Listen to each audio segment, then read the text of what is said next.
So hello, young students of ancient history. Last time we looked at the Greek polis and the evolution of Greek political political units, Greek armies, how Sparta, Athens came together to defeat the great Persian Empire, and eventually came to loggerheads against each other, and um, began the Great Civil War called the Peloponnesian Wars,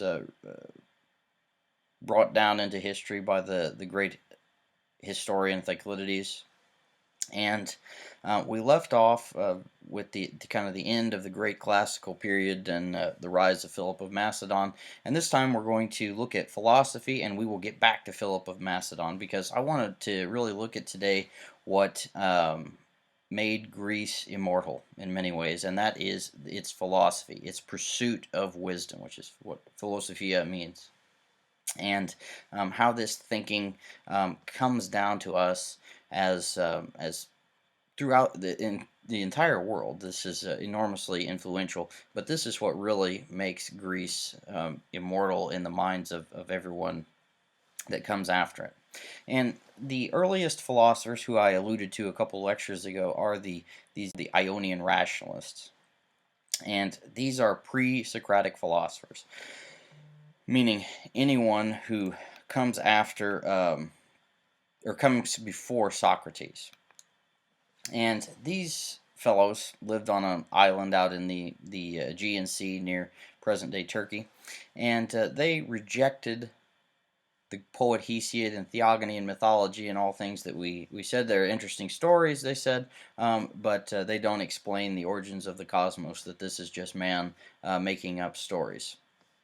And instead they wanted to articulate a form of enlightenment philosophy or rationalism, that they wanted to explain the universe through laws that are deeper than just your own observations or what can be told through superstitious stories in mythology.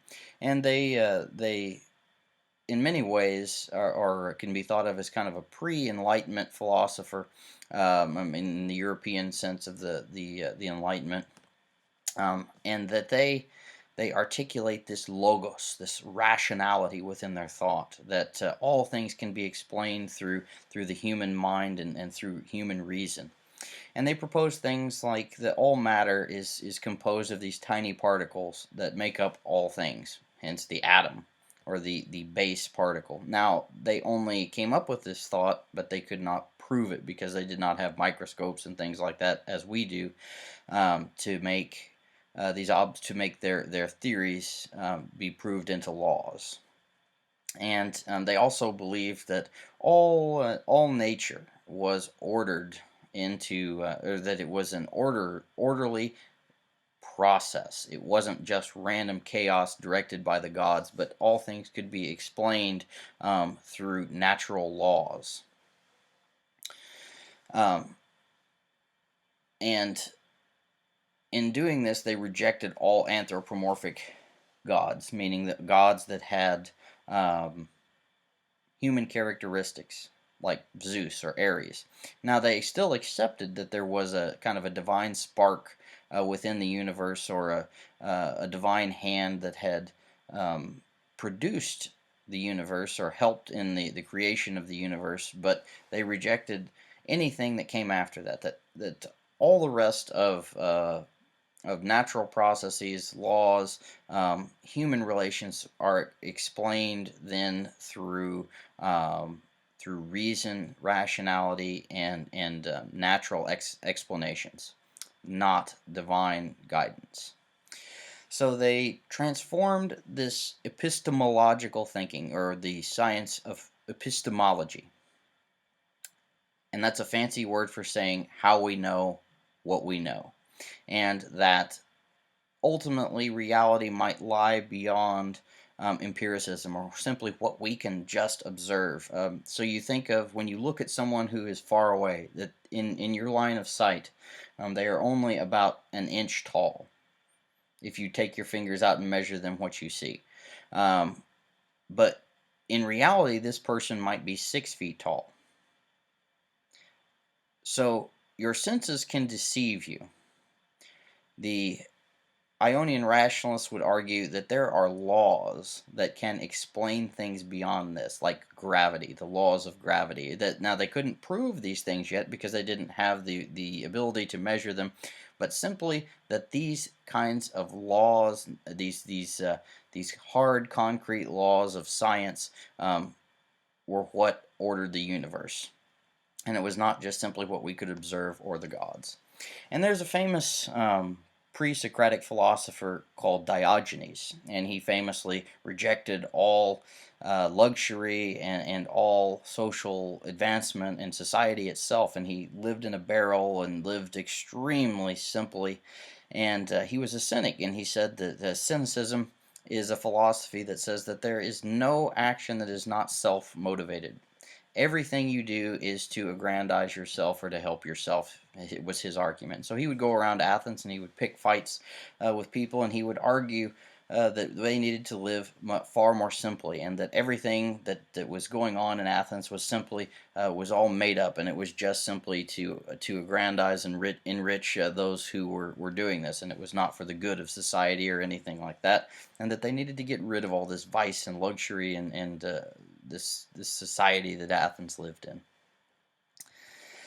So after the Ionian rationalists come the big three, and I can say absolutely that Socrates, Plato, and Aristotle are the greatest philosophers that come out of Greece, and they are the reason that Greece, I think, remained so famous in our even in our own minds, that everyone who comes after these three simply make footnotes to these great thinkers. One philosopher argued. So Socrates, Plato, Aristotle lived in Athens, and they come out of these great traditions of sophistry. And the sophists were these famous professors, thinkers, philosophers who simply taught rhetoric and oristics. And this is how you learn to argue and speak persuasively. So if you wanted your son to have a great career in politics, you would send them to be taught by a sophist, who would then teach them the art of arguing. So it might be seen as going to law school or something today. And you would make arguments just simply for the sake of arguing. And Socrates, the first of the big three, comes out of these two traditions of sophistry as well as the Ionian rationalists. And he is not interested in the question of the origins of the universe in the same way that the Ionian rationalists are. He's much more interested in moral philosophy. And he asks, well, what is truth? What is the good? And what is justice? And he believed that within all human beings, he kind of rejects the Olympian gods in a way, and this is what ends up getting him sentenced to death, among other things. But he rejects this, and he says that there is a daemon, or something that lives within all of us that gives us the ability to reason through all things, and that this is divine, that we are in some sense all part of the gods, or this divine essence. And your soul is what is part of this divine essence, something that lives inside of you that is divine. And in articulating his philosophy in all things, he always wanted to know in all things what is the truth, what is good about the truth, and then what is this just. And he invents a great method that we still use today, where you ask a question, someone answers, you ask another question, and then you ask another question and another question to follow this. And Socrates was famous for going around Athens and convincing or getting someone to state their argument that they believed in something, and then through asking clever questions, he would convince them completely the opposite, that they actually believed something totally different. So we call this the Socratic method.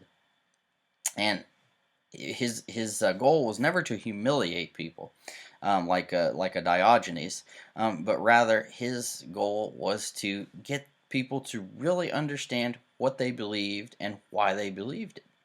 And this was truth to Socrates. Truth was getting at what is good and what is just, and why do we believe these things, and therefore can we change ourselves to believe what is good and what is just, and to get rid of all this other stuff, to really articulate clear epistemology within your moral compass. So eventually, Socrates, for his great efforts of teaching you how to think very clearly and very well, is eventually accused of corrupting the youth and teaching that this divine spark, this daimon that lived within all of us, was heretical, and that he denied the gods because of this.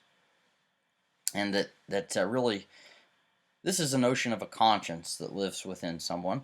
And anyway, Socrates saying that what is just, what is true, what is good, said, I have to die for my philosophy. I refuse to reject this.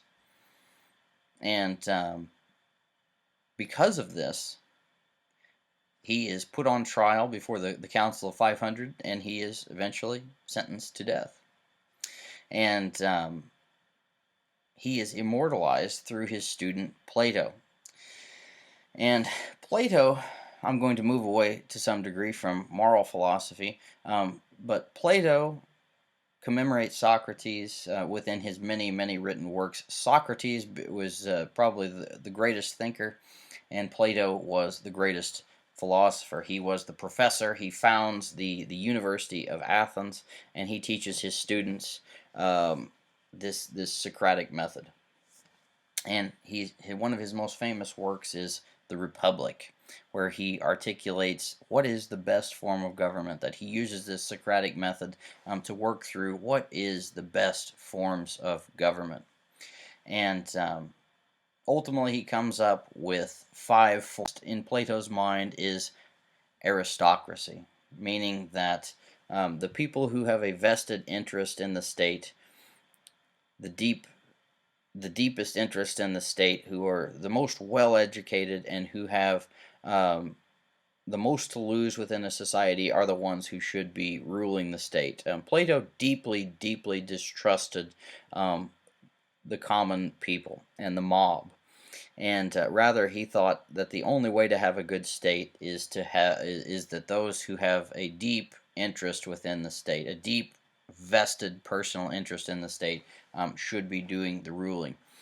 And he comes up with the notion of this philosopher king who would be wise, just, and benevolent, and so highly educated that they would know all things, and that this philosopher king would come out of the aristocracy, and they would direct and guide an excellent state.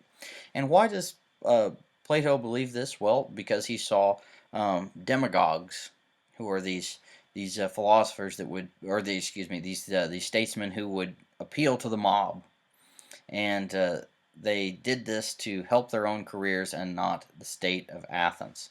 So therefore, Plato argues that if you are a member of the aristocracy, if you are independently wealthy, you cannot be bought. You will do what is good for the state, is Plato's argument.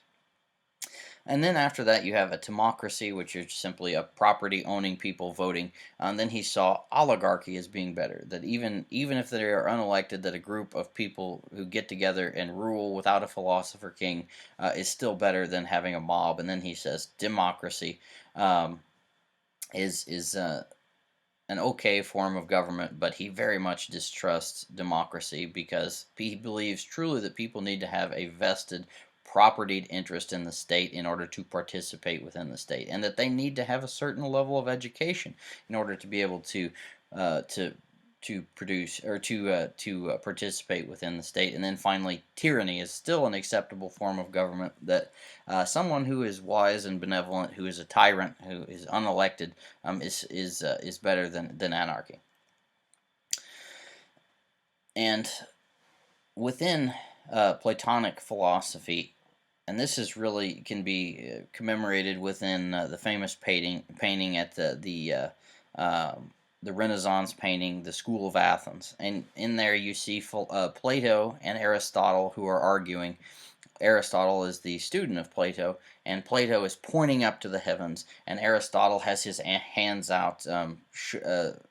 outstretched wide, and this is where Plato and Aristotle differed. And Plato believed that there was an ideal type within the universe, that there are things that were perfect, that a perfect object existed within our minds.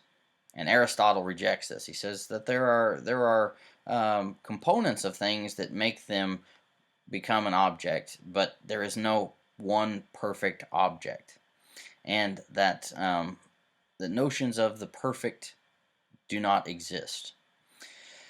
And Platonists would say, well, perfect objects have to exist, because if they don't exist, then there's no way to conceptualize an object. Meaning, well, what is a chair? Well, the only reason you can know in your mind what a chair is because there is a perfect ideal type that exists within your mind, or an archetype that exists in your mind, that you know what a chair is. Aristotle says, no, you're taught this, and that there are many forms of chairs that exist. There doesn't need to be a perfect and ideal type. And where this really gets you into trouble is when you start saying, okay, well, what about love? Or what about God? Can there be, how can you have notions of this if there is not some kind of ideal type that imbues this knowledge within to you? But this is the argument that between Aristotelian thinkers and Platonic thinkers within just sort of how the universe is made. So Aristotle, the student of Plato, comes up with his own sort of political theory, his own political philosophy, and that all citizens need to be virtuous and well educated. He takes this from his mentor Plato, and he rejects some things from Plato, and he rejects many things from pre-Socratic philosophers. And Aristotle is probably most famous for his metaphysics, in that the Ionian Rationalists and pre-Socratic philosophers came up with the idea that there were laws behind the universe, but they never created a universal explanation for the universe. And Aristotle does this, and he writes these great tomes of how the universe works, and he explains everything in a systematic way that no one really had done before him, or really after him until thousands of years later. So all Western thinking is founded upon Aristotelian physics or metaphysics.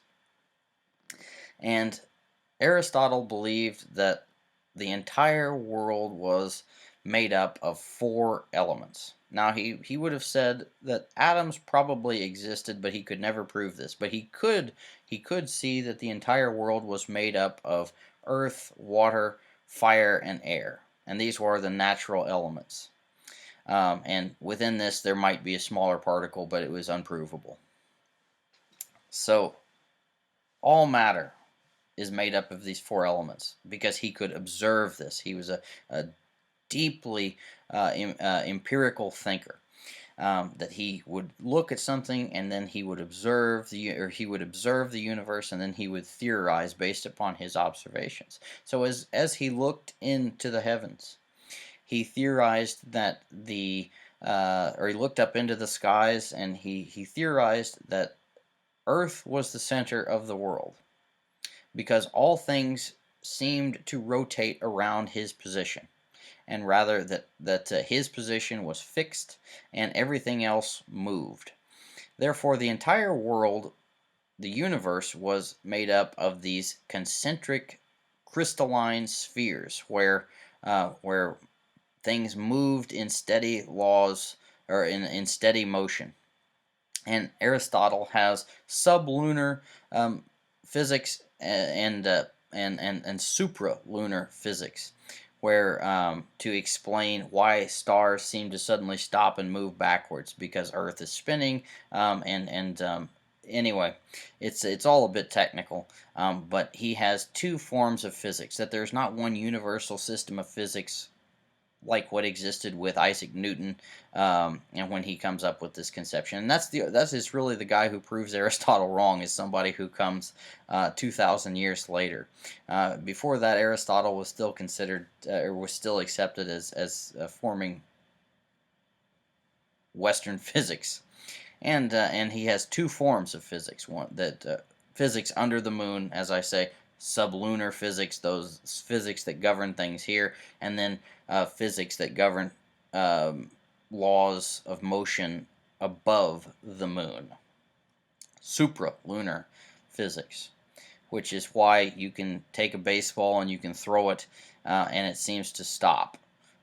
Whereas in the heavens, beyond the moon, things move in perfect motion, that they are uninhibited by whatever this is on the earth, this gravity that Aristotle could not possibly have proved or known would have existed, because he did not have the ability to observe outside of his own naked eye. So while his theories are wrong, according to our own observations, that they are very it's incredible that he was able to come up with these theories based with nothing more than his own rationality and his own observations.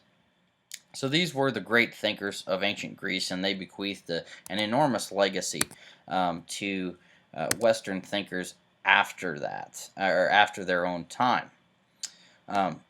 So I want to now move away from these great thinkers, and I want to begin exploring Alexander the Great and the conquests of Alexander, and why that they were able to transform the entire ancient world. That we will move somewhat out of Greece now, and we will begin to bring in the rest of the world. And this world of civil war that came out of the Peloponnesian struggle brought to the fore other Greek states such as Thebes and Corinth, but Macedon, this stinking backwater in the north that no one ever thought of as being important whatsoever, will become the most powerful and important Greek state. And that is because of two people. First of all, Philip II, who is the king of Macedon, but really his son, Alexander, who was a student of Aristotle, will bring the Greeks and the Greek language and Greek writing to become the most important become one of the most important cultures that will dominate the world ever since, and still has vestiges within the present. So Philip of Macedon transforms within about 20 years his state from being an unimportant backwater in the north of Greece to being one of the most powerful and forward-thinking. And he does this through massive systemic reforms that he creates. Importantly, he rebuilds his capital, and he creates a university there that brings together many of the great thinkers of Greece. Remember, Athens had been destroyed, so where do you bring people together? Well, at universities. So everyone would send their sons to be educated here, and so Philip spends an enormous amount of money to create libraries and to bring in the greatest thinkers in the world. And one of these, of course, was Aristotle. And Aristotle taught these great young statesmen, these great these young men of Greece, and as he taught them, they became friends, and through their educations, this created alliances within uh, within Greece, and it also allowed for Philip to manipulate the situation to marry Macedonians to very important people because they were right there in his kingdom, in his capital of Pela.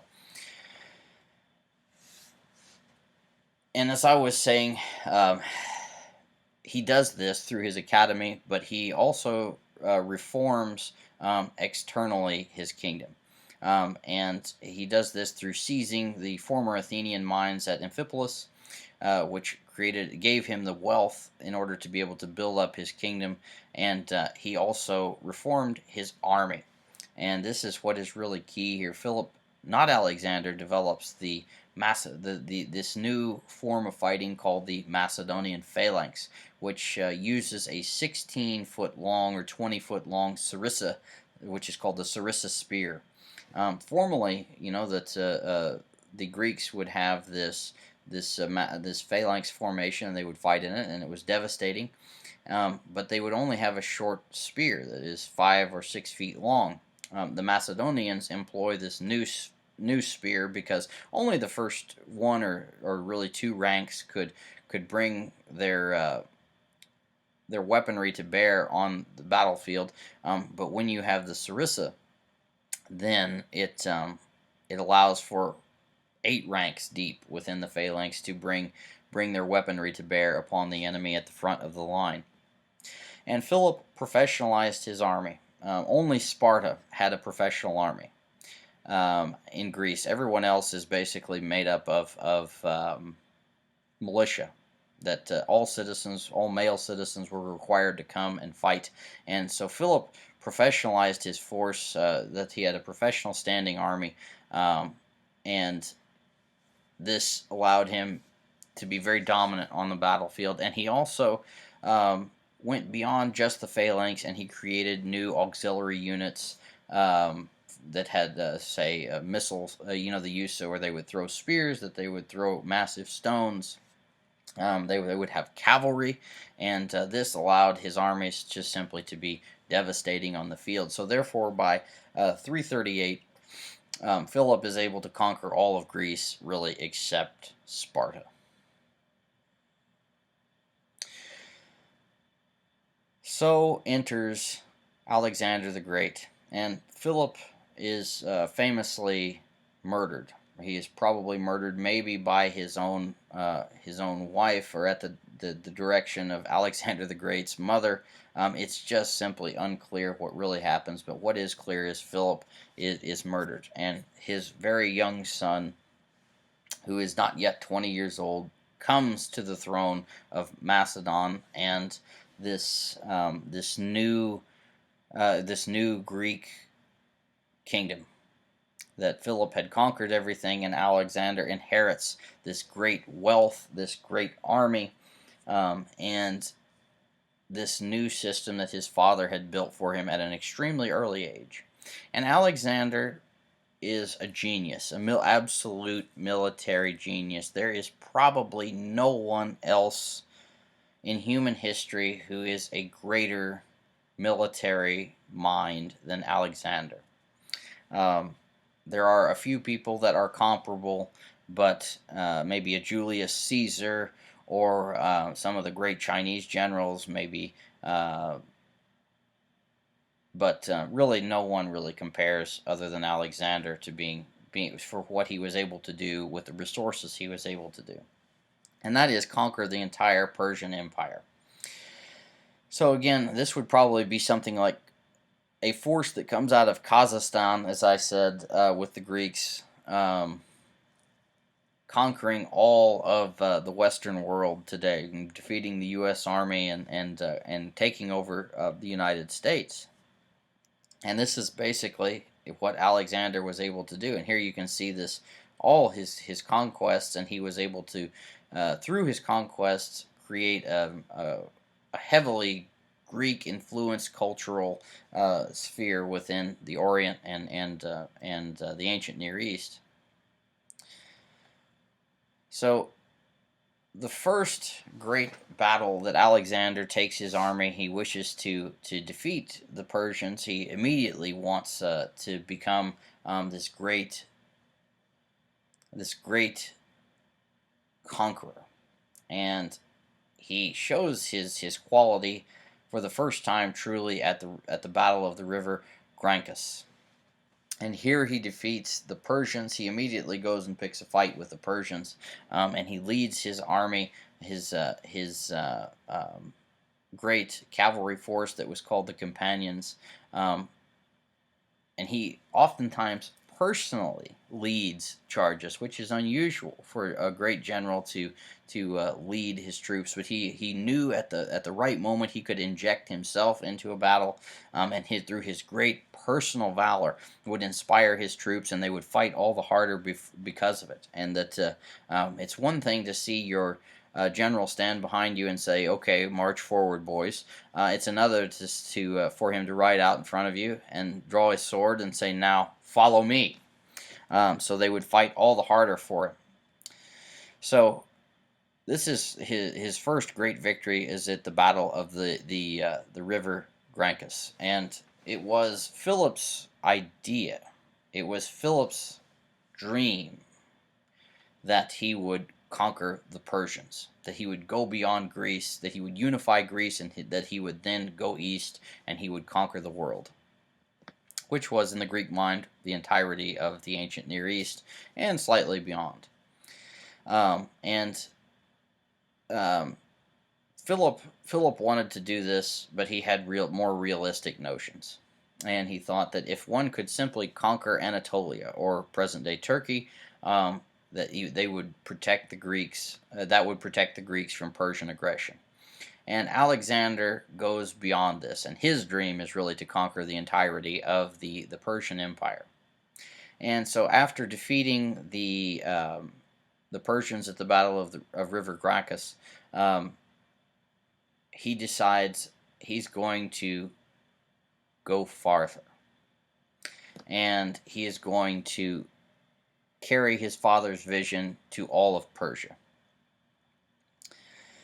And Alexander and his army meet the full, massive Persian army that King Darius of Persia calls up his best troops. He brings out all the king's horses and all the king's men, and he is going to meet Alexander at the Battle of Issus. And here Alexander wins another stunning victory, again routing the Persians. And at one point, Alexander's cavalry breaks through the Persian line, and the Persian king, who is himself present on the field, flees the battle. And this causes a rout within the Persian army.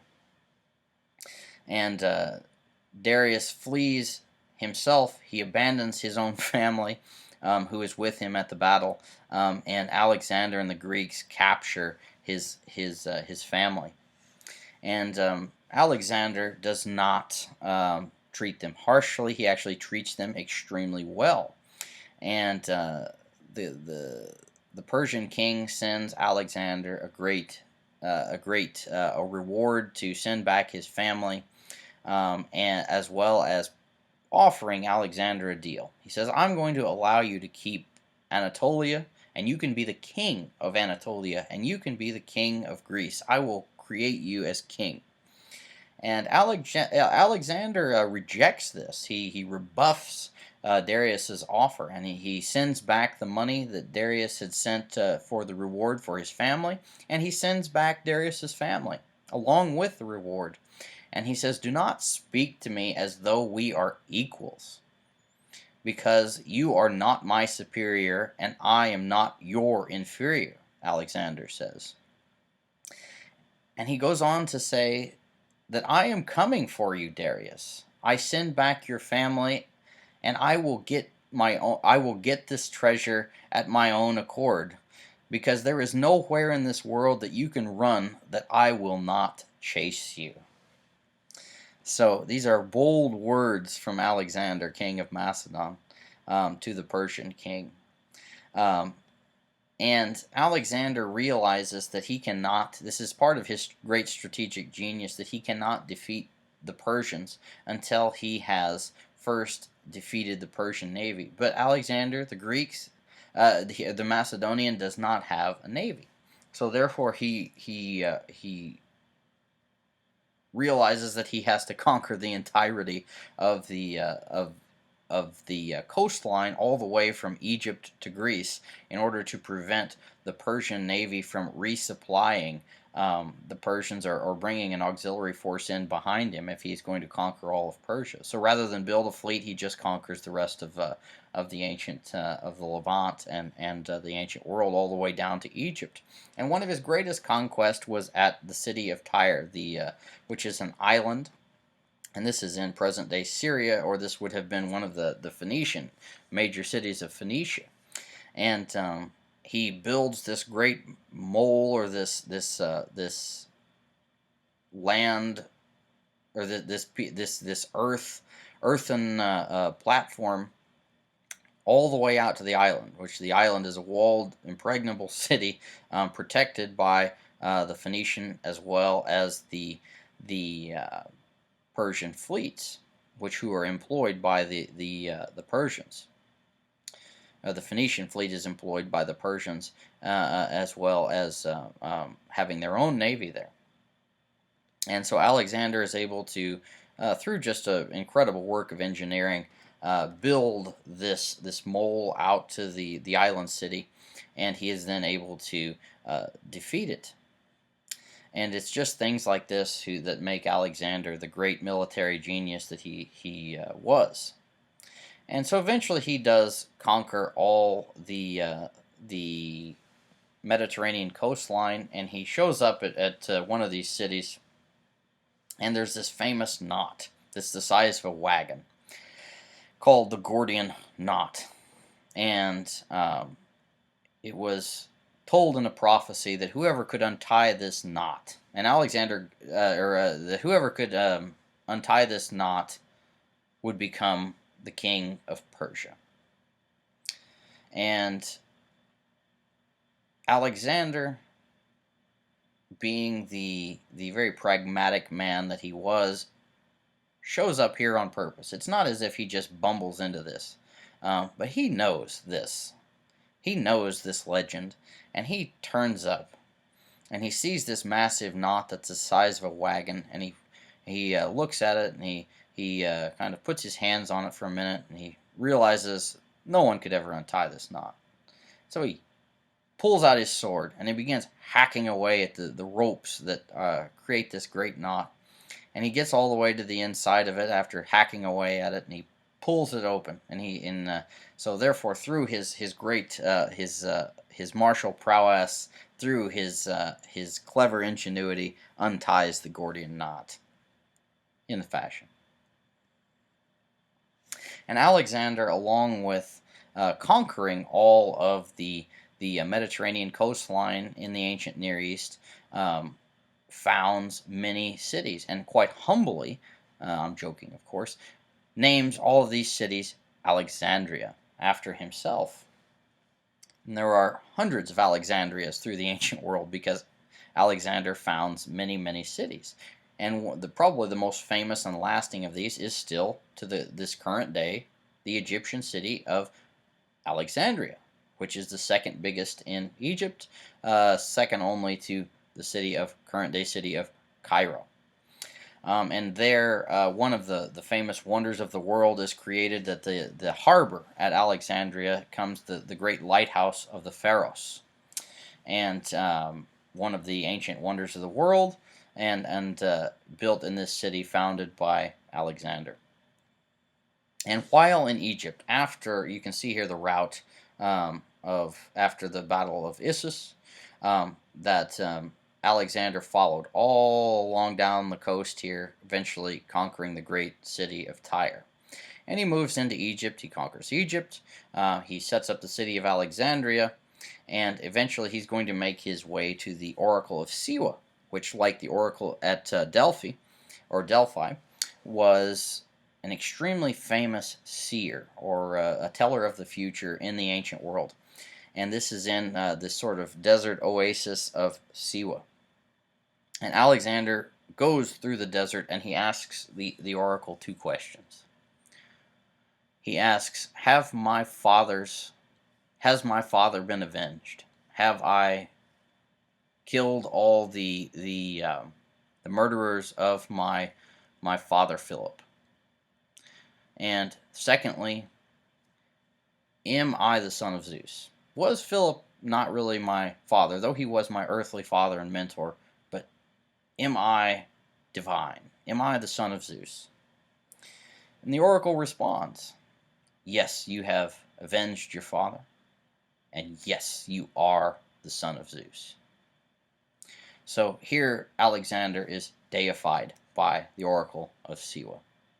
And Alexander sees himself from this point as a god king, a half-god. And armed with this great authority and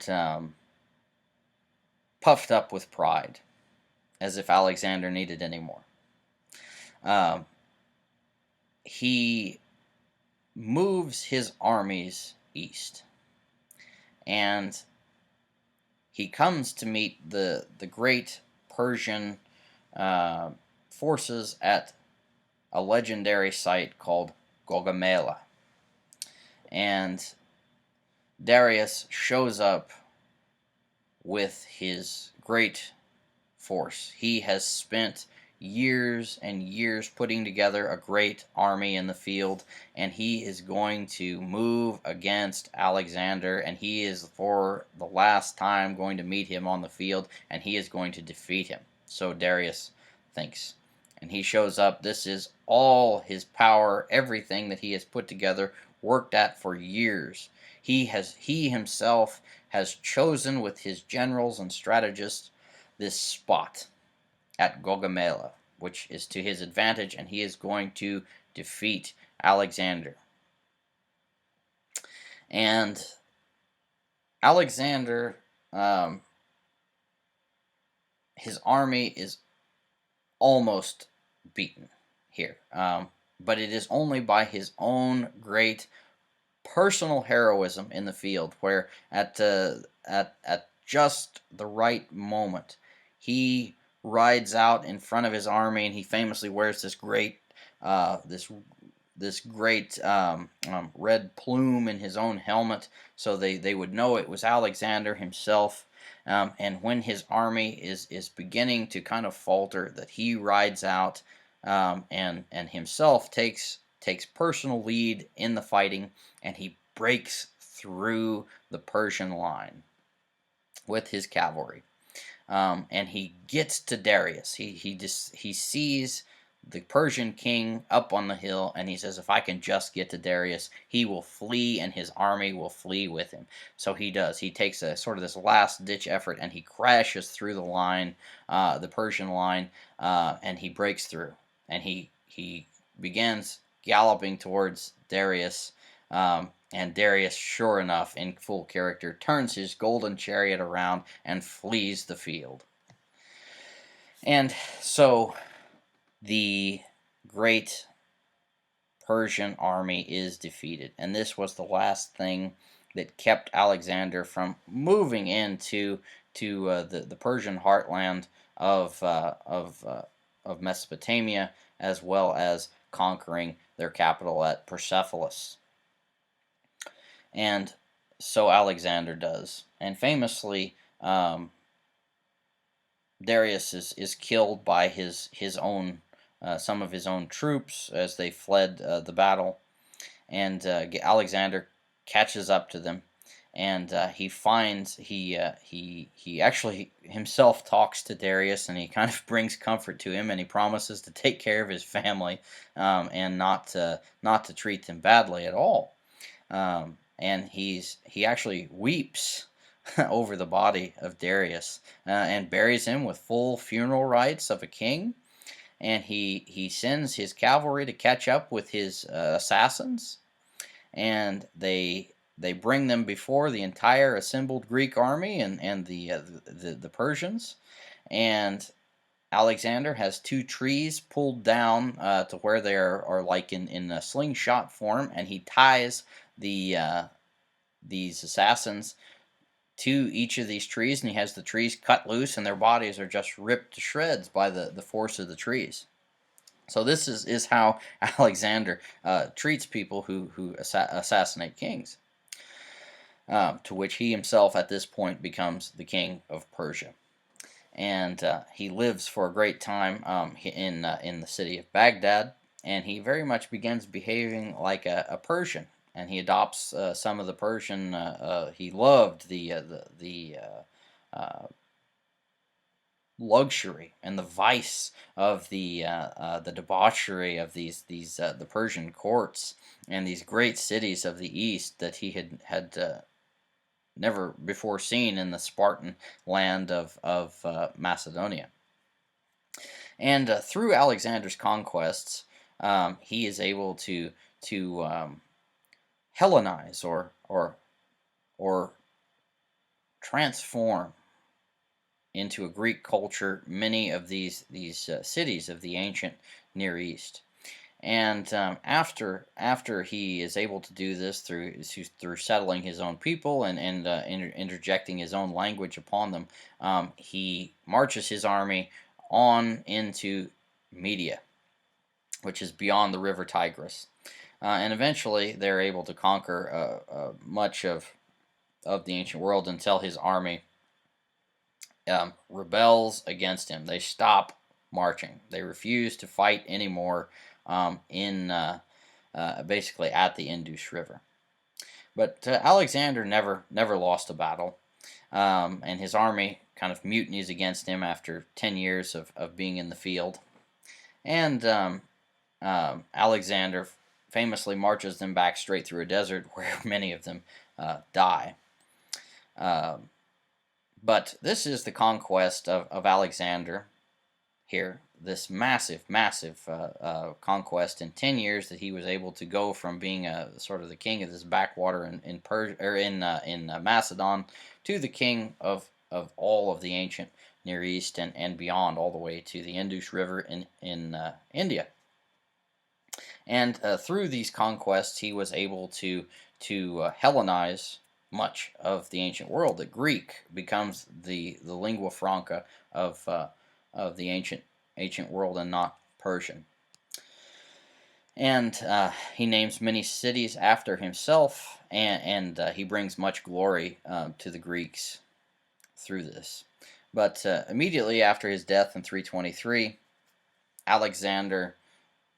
Alexander's kingdom, just simply no one person could rule this kingdom. So it's broken up between his four generals, Ptolemy, Antiochus, Seleucus, and then Macedon and Greece are ruled over for a time by some other Greek generals and whatnot. But ultimately, it comes to be broken up into these regions, these four regions governed by the generals of Alexander.